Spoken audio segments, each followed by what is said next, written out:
အားလုံးပဲမင်္ဂလာပါကျွန်တော်ဒီတစ်ခေါက်မှာထပ်မံမိတ်ဆက်ရောင်းချပေးမယ်မြေကွက်လေးကတော့ကလောမျိုးအမတ်ရှိရက်ကွက်မှာတရှိတယ်မြေကွက်လေးတစ်ကွက်နဲ့ကျွန်တော်မိတ်ဆက်ပေးမှာဖြစ်ပါတယ်ခင်ဗျဒီမြေကွက်လေးကိုဘယ်လိုလာလို့ရရဲဆိုရင်ကလောနီးပြလမ်းမကြီးတိုင်းဝင်လာရင်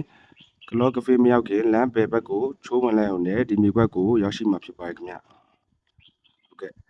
ဒီမြေကွက်လေးရဲ့အခြေကတော့မျက်နှာစာပေ80ဒီဘက်ကပေ82ပေနောက်ပိတ်က48ပေကျန်တဲ့တစ်ပတ်ကတော့ပေ90ရှိပါမယ်မြို့မြေ105 106အမီပေါင်းနဲ့ထွက်ထားပြီးသားပါကလောမြို့မစီကလာမယ်ဆိုရင်လည်းသူက9မိနစ်ဝန်းကျင်နဲ့ခြံလေးကိုရောက်ရှိမှာဖြစ်ပါတယ်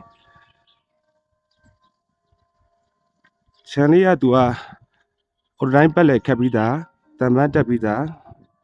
ရင်ပြီးအဆင်ပြေပါတယ်ခင်ဗျလမ်းထက်လည်းမြင့်ပါမယ်အလဲလေးကတော့သူကအရှိလဲလေးဖြစ်ပါမယ်ဒါလေးကတော့ခြံတွင်မြေပြင်အနေထားလေးပါ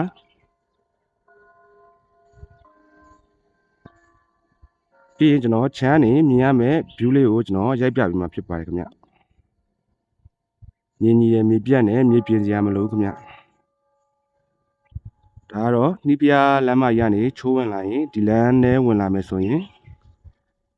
မြေကွက်လေးကတော့ဒီမြေကွက်လေးပါသူကလမ်းနှစ်ဖက်ပေါက်တောင်းကွက်ဖြစ်မယ်ခင်ဗျ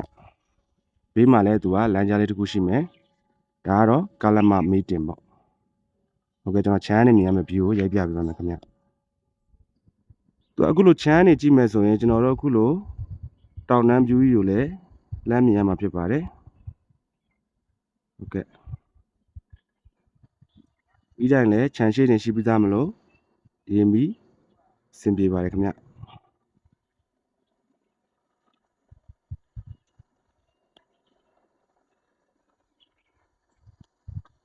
ါလေးကတော့ခြံတွင်မြေပြင်နေထားလေးပါဟုတ်ကဲ့ခြံလေးကိုစိတ်ဝင်စားလို့ဆက်သွယ်ခြင်းနေဆိုရင်တော့ကျွန်တော်ရဲ့ဖုန်းနံပါတ်ကိုတိုက်ရိုက်ဆက်သွယ်မေးမြန်းနိုင်ပါတယ်ခင်ဗျအားလုံးကိုကျေးဇူးတင်ပါတယ်ခင်ဗျ